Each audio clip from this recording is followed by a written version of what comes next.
Friends, ఈరోజు మా పిల్లలు స్నాక్స్ తెచ్చుకున్నారు. వెజ్ రోలు, ఎగ్ పఫ్. వాడు చూడండి డిజైన్ చేస్తుండు దాంతో.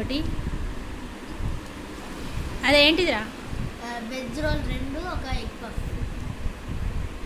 మా పిల్లలకు ఇట్లాంటివి అంటే చాలా చాలా ఇష్టం. వెజిటేబుల్స్ అయితే ఫుల్ తింటారు మా పిల్లలు.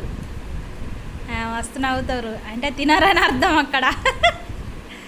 ఈ స్నాక్స్ 3 టైం కాదు ఫ్రెండ్స్. మీ పిల్లలు చూస్తే మీరు కామెంట్లో పెట్టండి, వెజిటేబుల్స్ మేము కూడా తింటాము అని. చూడండి, టీవీ చూసుకుంటే ఎంజాయ్ చేసుకుంటే తింటారు. చూడండి పిల్లలు. అవును,